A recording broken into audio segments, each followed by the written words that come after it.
ఓం శాంతి 27/11/2024 సాకార ఈశ్వరీయ మధుర మహావాక్యాలు. మధురమైన పిల్లలారా, హద్దు ప్రపంచంలోని పనికిరాని వ్యర్థ విషయాలలో మీ టైం వేస్ట్ చేసుకోవద్దు. బుద్ధిలో సదా రాయల్ ఆలోచనలు నడుస్తూ ఉండాలి. ప్రశ్న: ఏ పిల్లలు తండ్రి ప్రతి ఆదేశాన్ని అమలులోకి తీసుకురాగలరు? జవాబు: ఎవరైతే అంతర్ముఖులుగా ఉంటారో, తమను ప్రదర్శించుకోరో, ఆత్మిక నశాలో ఉంటారో, వారు తండ్రి ఇచ్చే ప్రతి ఆదేశాన్ని అమలులోకి తీసుకురాగలరు. మీకు ఎప్పుడు మిథ్యా అహంకారం రాకూడదు. లోపల చాలా శుభ్రంగా ఉండాలి. ఆత్మ చాలా బాగుండాలి. ఒక్క తండ్రితో సత్యమైన ప్రేమ ఉండాలి. ఉప్పు నీరు అనగా ఉప్పుదనపు సంస్కారం ఉండరాదు. అప్పుడు తండ్రి ఇచ్చే ప్రతి డైరెక్షన్ అమలులోకి వస్తుంది.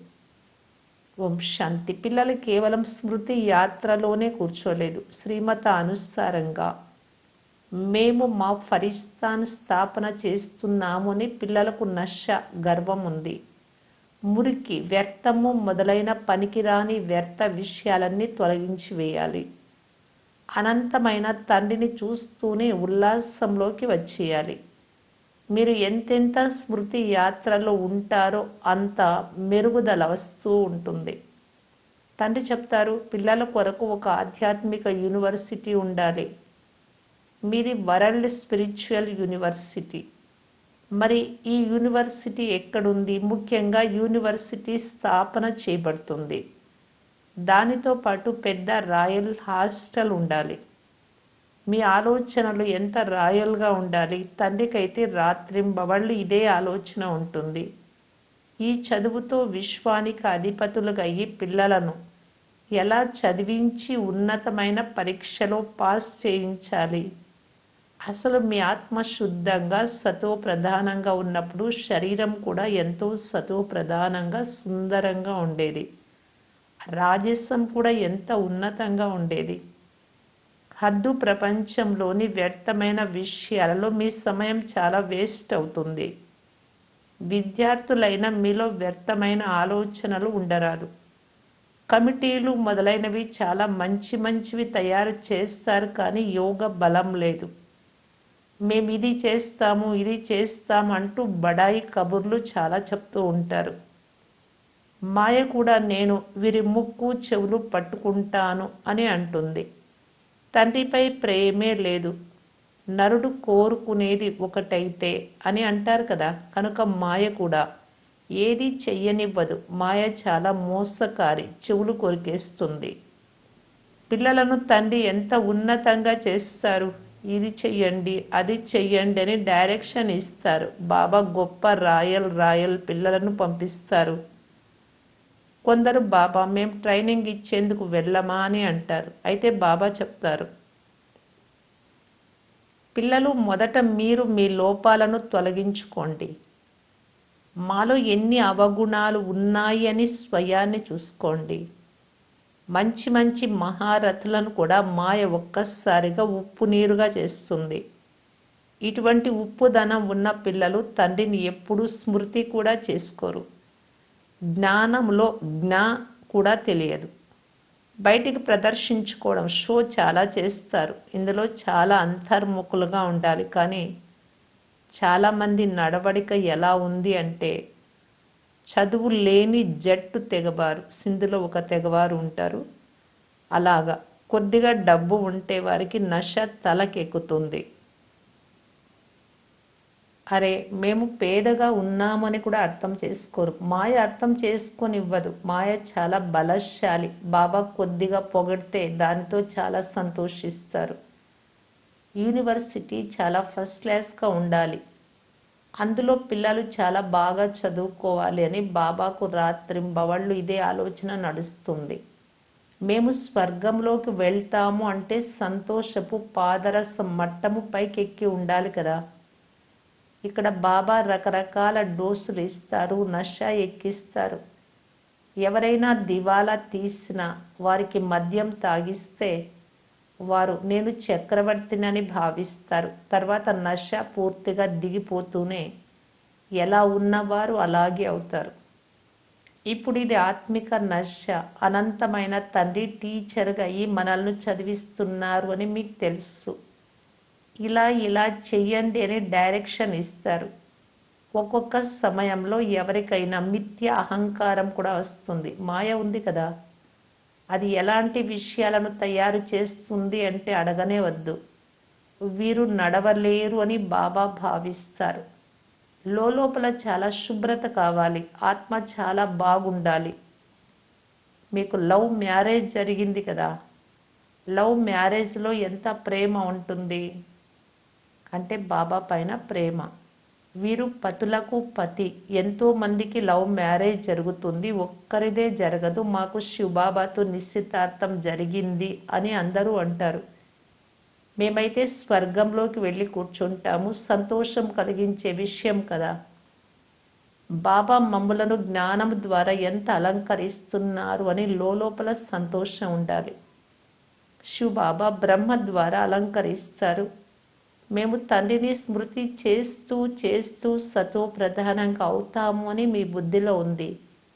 ఈ జ్ఞానం ఇంకెవ్వరికీ తెలియదు. ఇందులో గొప్ప నశ ఉంటుంది. ఇప్పుడు ఇంకా అంత నశ లేదు, తప్పకుండా ఉండాలి. అతీంద్రియ సుఖం గురించి గోపికలను అడగండి అని గాయనం కూడా ఉంది కదా.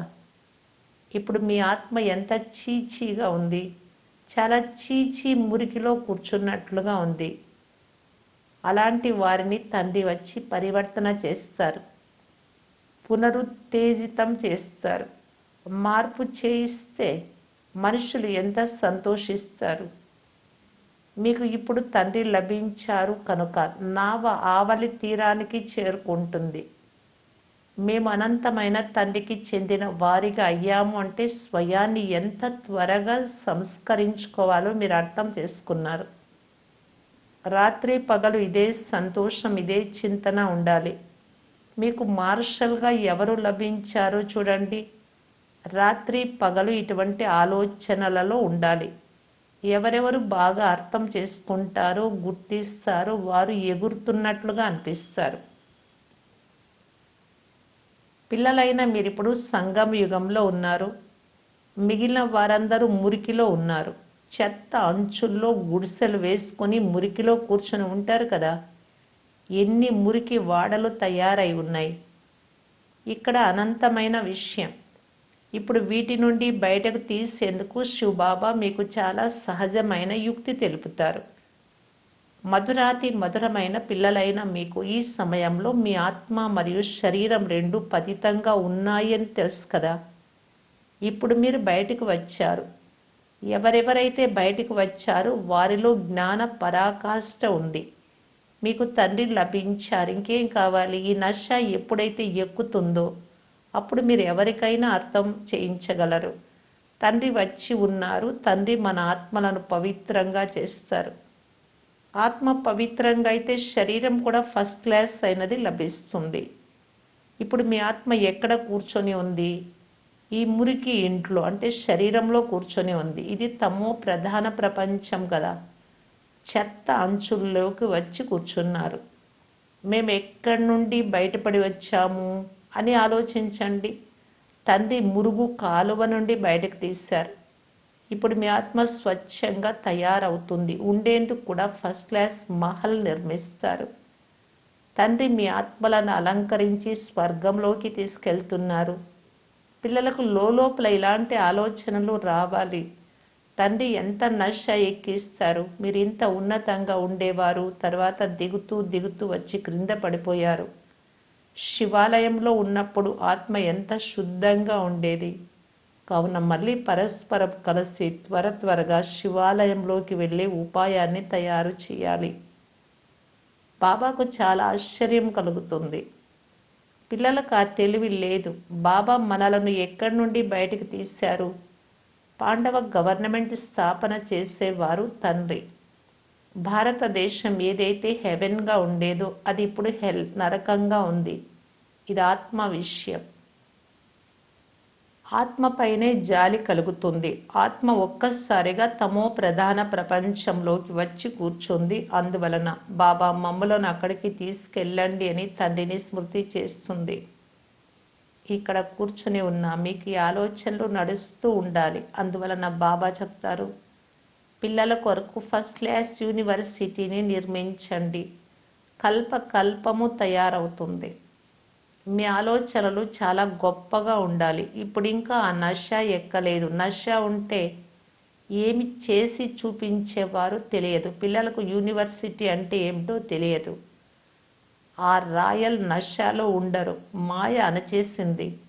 బాబా అర్థం చేయిస్తున్నారు, పిల్లలు మీరు ఉల్టా నష ఎక్కించుకోకండి. ప్రతి ఒక్కరూ తమ తమ క్వాలిఫికేషన్ చూసుకోండి, అర్హతలను. మేము ఎలా చదువుతున్నాము, తండ్రికి ఏ సహాయం చేస్తున్నాము. కేవలం కబుర్ల పకోడీలు తినరాదు. ఏదైతే చెప్తారో అది చెయ్యాలి. ఇది చేస్తాము ఇది చేస్తాము అని ప్రగల్భాలు పలకడం కాదు. ఇది చేస్తాము అని ఈరోజు చెప్తారు, రేపు మృత్యువు వచ్చింది అంటే సమాప్తం అయిపోతారు. సత్యుగంలో అయితే ఇలా చెప్పరు. అక్కడ ఎప్పటికీ అకాల మృత్యువు సంభవించదు. కాలుడు అక్కడికి రాలేడు. అది సుఖధామం. సుఖధామంలోకి కాలుడు వచ్చేందుకు అనుమతి లేదు. రావణ రాజ్యం, రామరాజ్యం ఈ రెండింటి అర్థం కూడా తెలుసుకోవాలి. ఇప్పుడు మీ పోరాటం రావణుడితోనే. దేహ అభిమానం కూడా చమత్కారం చేస్తుంది. అది పూర్తి పతితంగా చేస్తుంది. ఆత్మ అభిమానిగా అవ్వడంతో ఆత్మ శుద్ధంగా అవుతుంది. అక్కడ మనం ఎటువంటి మహల్ నిర్మిస్తామో మీరు అర్థం చేసుకున్నారు కదా. ఇప్పుడు మీరైతే సంగం యుగంలోకి వచ్చేసారు. నంబర్ వారుగా బాగుపడుతున్నారు, యోగ్యులుగా అవుతున్నారు. మీ ఆత్మ పతితమైన కారణంగా శరీరం కూడా పతితమైనది లభించింది. ఇప్పుడు మిమ్మలను స్వర్గవాసులుగా చేసేందుకు నేను వచ్చాను. స్మృతితో పాటు దైవీ గుణాలు కూడా ఉండాలి. ఇది అంత ఈజీ కాదు. మమ్ములను నర్ని నుండి నారాయణుడిగా చేసేందుకు బాబా వచ్చారు అని అర్థం చేసుకున్నారు. కానీ మాయతో చాలా గుప్తమైన పోటీ ఉంది. మీ పోరు గుప్తమైనది కనుక మిమ్ములను అన్నోన్ వారియర్స్ అనగా గుప్త యోధులు అని అంటారు. గుప్త యోధులు ఇంకెవ్వరు ఉండరు. మీ పేరే అన్నోన్ వారియర్స్. అందరి పేర్లు రిజిస్టర్లో ఉన్నాయి. అన్నోన్ వారియర్స్ అయిన మీ చిహ్నాన్ని వారు తీసుకున్నారు. మీరు ఎంత గుప్తంగా ఉన్నారు, మిమ్మలను గురించి ఎవ్వరికీ తెలియదు. మాయను వశం చేసుకునేందుకు మీరు విశ్వంపై విజయం పొందుతున్నారు. మీరు తండ్రిని స్మృతి చేస్తారైనా మాయ మరపింపచేస్తుంది. కల్పము మీరు మీ రాజ్య స్థాపన చేస్తారు. కేవలం తండ్రిని స్మృతి చేస్తారు కనుక గుప్త యోధులు మీరే. ఇందులో కాళ్ళు చేతులు కొంచెం కూడా ఉపయోగించరు. స్మృతి కొరకు యుక్తులు కూడా బాబా చాలా చెప్తారు. మీరు నడుస్తూ తిరుగుతూ స్మృతి యాత్ర చేయండి. చదువు కూడా చదవండి. మీరు ఎలా ఉండేవారో, ఎలా తయారయ్యారో, ఇప్పుడు మళ్ళీ బాబా మిమ్మల్ని ఎలా తయారు చేస్తున్నారో అర్థం చేసుకున్నారు. ఎంత సహజమైన యుక్తులు తండ్రి తెలుపుతారు. ఎక్కడ ఉన్నా స్మృతి చేయండి, మలినాలు తొలగిపోతాయి. కల్పము ఈ యుక్తి చెప్తూ ఉంటారు. స్వయాన్ని ఆత్మగా భావించి తండ్రిని స్మృతి చేస్తే ఆత్మ సతో ప్రధానంగా అవుతుంది. ఇక ఏ బంధనము ఉండదు. ఆత్మకు ఎటువంటి తిలకము దిద్దాల్సిన పని లేదు. ఇవన్నీ భక్తి మార్గపు చిహ్నాలు. ఈ జ్ఞాన మార్గంలో ఏది అవసరం లేదు. పైసా ఖర్చు కూడా లేదు. ఇంట్లో కూర్చొని స్మృతి చేస్తూ ఉండండి. ఎంత సహజం. ఆ బాబా మన తండ్రి, టీచరు, గురువు కూడా. మొదట తండ్రి స్మృతి, పిదప టీచర్ స్మృతి, తర్వాత గురువు స్మృతి. నియమం ఇలా చెప్తోంది. టీచర్నైతే తప్పకుండా స్మృతి చేస్తారు. వారి నుండి చదువు వారసత్వంగా లభిస్తుంది. వానప్రస్థంలో గురువు లభిస్తారు. ఈ తండ్రి అన్ని హోల్సేల్గా ఇచ్చేస్తారు. మీకు 21 జన్మలకు రాజ్య పదవి హోల్సేల్గా ఇచ్చేస్తారు. వివాహ సమయంలో కన్యకు కట్నం గుప్తంగా ఇస్తారు. షో చేయాల్సిన అవసరం లేదు. గుప్త దానం అంటారు. శివబాబా కూడా గుప్తంగా ఉన్నారు కదా. ఇందులో అహంకారంలోకి వచ్చే విషయం ఏదీ లేదు. కొందరికి అందరూ చూడాలి అనే అహంకారం ఉంటుంది. ఇక్కడ అన్ని గుప్తం. తండ్రి మీకు చక్రవర్తి పదవి కట్నంగా ఇస్తారు. మీ అలంకారం ఎంత గుప్తంగా జరుగుతోంది, ఎంత పెద్ద కట్నం లభిస్తుంది, తండ్రి ఎలా యుక్తిగా ఇస్తున్నారో ఎవ్వరికీ తెలియదు. ఇక్కడ మీరు బికారులు. రాబో జన్మలో golden spoon in the mouth అంటే శ్రీమంతులుగా ఉంటారు. మీరు గోల్డెన్ ప్రపంచంలోకి వెళ్తున్నారు. అక్కడ అన్ని బంగారంతో చేసినవే ఉంటాయి. ధనవంతుల మహల్లలో మంచిగా నగిషీలు చెక్కి రత్నాలు పొదిగినవి ఉంటాయి. వ్యత్యాసం తప్పకుండా ఉంటుంది. మాయ అందరినీ తలక్రిందులుగా వ్రేలాడ తీసింది అని కూడా అర్థం చేసుకున్నారు. ఇప్పుడు తండ్రి వచ్చారు కనుక పిల్లలలో ఎంత ఉత్సాహం ఉండాలి, కానీ మాయ మరపింపచేస్తుంది. ఇది తండ్రి డైరెక్షనా లేక బ్రహ్మ డైరెక్షనా, సోదరుడిదా లేక తండ్రిదా అని చాలామంది తికమక పడతారు. మంచో చెడో ఇది తండ్రి డైరెక్షనే అని మీరు భావించండి అని తండ్రి చెప్తారు. దానిపై నడవాల్సి ఉంటుంది. ఇతడి వలన ఏదైనా పొరపాటు జరిగినా సరి చేయిస్తాము. వారిలో శక్తి ఉంది కదా, ఇతడు ఎలా నడుస్తాడో, ఇతడి తలపై ఎవరు కూర్చున్నారు మీరు చూస్తారు. బ్రహ్మ గురించి చెప్తూ ఉన్నారు. అమాంతం ప్రక్కన కూర్చున్నారు. గురువులు ప్రక్కన కూర్చోబెట్టుకొని నేర్పిస్తారు కదా, అయినా శ్రమ చేయాల్సి ఉంటుంది. తమో ప్రధానం నుండి సతో ప్రధానంగా కావటానికి పురుషార్థం చేయాలి. తండ్రి చెప్తున్నారు, నన్ను స్మృతి చేస్తూ భోజనం తయారు చేయండి. శివబాబా స్మృతి కలిగిన భోజనం ఇంకెవ్వరికీ లభించదు. ఇప్పటి భోజనానికి మహిమ ఉంది. ఆ బ్రాహ్మణులు భలే స్తుతి చేస్తారు, కానీ కొంచెం కూడా అర్థం తెలియదు. మంత్రాలు చెప్తూ ఉంటారు. ఏదైతే మహిమ చేస్తున్నారో దాని గురించి ఏమీ అర్థం చేసుకోరు. ఇతను రిలీజియస్ మైండెడ్ అని ఇంత మాత్రం తెలుస్తుంది, ఎందుకంటే పూజారిగా ఉన్నాడు. అక్కడైతే రిలీజియస్ మైండెడ్ అనే మాట ఉండదు. అక్కడ భక్తి ఉండదు. స్వర్గంలో భక్తి అంటే ఏమిటో కూడా ఎవ్వరికీ తెలియదు. జ్ఞానము, భక్తి, వైరాగ్యం అని అనేవారు. ఎంత ఫస్ట్ క్లాస్ పదాలు. జ్ఞానము పగలు, భక్తి రాత్రి. తర్వాత రాత్రితో వైరాగ్యం కలుగుతుంది కనుక పగలులోకి వెళ్తారు. ఎంత స్పష్టంగా ఉంది. ఇప్పుడు మీరు అర్థం చేసుకుంటే మోసపోరు. తండ్రి చెప్తున్నారు, నన్ను స్మృతి చెయ్యండి, నేను మిమ్మలను విశ్వానికి యజమానులుగా చేస్తాను. నేను మీ అనంతమైన తండ్రిని. సృష్టి చక్రాన్ని తెలుసుకోవడం కూడా ఎంత సహజం. బీజాన్ని, వృక్షాన్ని గుర్తు చేసుకోండి. ఇప్పుడు కలియుగ అంతిమ సమయం, మళ్ళీ సత్యుగం రావాలి. ఇప్పుడు మీరు సంగం యుగంలో పుష్పాలుగా అవుతారు. ఆత్మ సతో ప్రధానంగా అయితే మరి ఉండేందుకు కూడా సతో ప్రధాన మహల్ లభిస్తుంది. ప్రపంచమే క్రొత్తదిగా అయిపోతుంది. కావున పిల్లలకి ఎంత సంతోషం ఉండాలి. అచ్చా, మధురాతి మధురమైన అపురూపమైన పిల్లలకు మాతా పిత బాప్ దాదాల ప్రియ స్మృతులు మరియు గుడ్ మార్నింగ్. ఆత్మిక పిల్లలకు ఆత్మిక తండ్రి నమస్తే. ధారణ కొరకు ముఖ్య సారం. ఫస్ట్ పాయింట్, మనము శ్రీమత అనుసారం మన ఫరిస్తాన్ స్థాపన చేస్తున్నామని శుద్ధమైన గర్వం, నశ సదా ఉండాలి. పనికిరాని వ్యర్థ మాటలను వదిలి గొప్ప ఉల్లాసంగా ఉండాలి. సెకండ్ పాయింట్, తమ ఆలోచనలను చాలా ఉత్తమంగా ఉంచుకోవాలి. చాలా మంచి రాయల్ యూనివర్సిటీ మరియు హాస్పిటల్ తెరిచే ఏర్పాట్లు చేయాలి. తండ్రికి గుప్తమైన సహాయకులుగా అవ్వాలి. తమను ప్రదర్శించుకోరాదు. వరదానము, నిమిత్తంగా ఏ సేవ చేస్తున్నా బేహద్దు వృత్తి ద్వారా వైబ్రేషన్లను వ్యాపింపచేసే బేహద్దు సేవాధారీ భవ. ఇప్పుడు బేహద్దును పరివర్తన చేసే సేవలో తీవ్ర వేగాన్ని తీసుకురండి. చేస్తూనే ఉన్నాము. ఎంత బిజీగా ఉన్నామంటే సమయమే లభించడం లేదు అని కాదు, కానీ నిమిత్తంగా ఉండి ఏ సేవ చేస్తున్నా బేహద్దు యొక్క సహయోగులుగా అవ్వవచ్చు. కేవలం వృత్తి బేహద్దులో ఉంటే వైబ్రేషన్లు వ్యాపిస్తూ ఉంటాయి.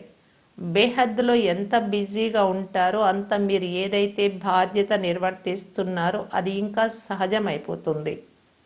ప్రతి సంకల్పం, ప్రతి సెకండు శ్రేష్టమైన వైబ్రేషన్లను వ్యాపింపచేసే సేవ చేయడమే బేహద్దు సేవాధారిగా అవ్వడం.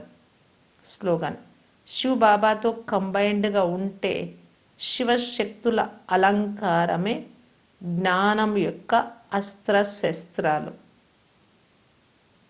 అవ్యక్త ఇషారా.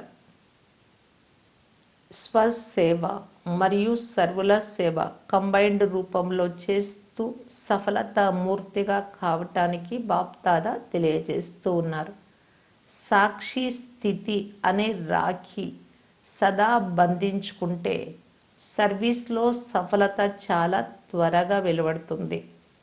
ఇప్పుడు ఏ కర్తవ్యంలో 1 మాసం పడుతుందో ఆ కర్తవ్యం 1 గంటలో జరుగుతుంది. ఇతరులకు పవిత్రత యొక్క రాఖీ ఎలా కడతారో అలాగే స్వయానికి సాక్షి స్థితి యొక్క రాఖీ కట్టుకోవాలి. అనగా సాక్షి స్థితిలో స్థితం కావాలి.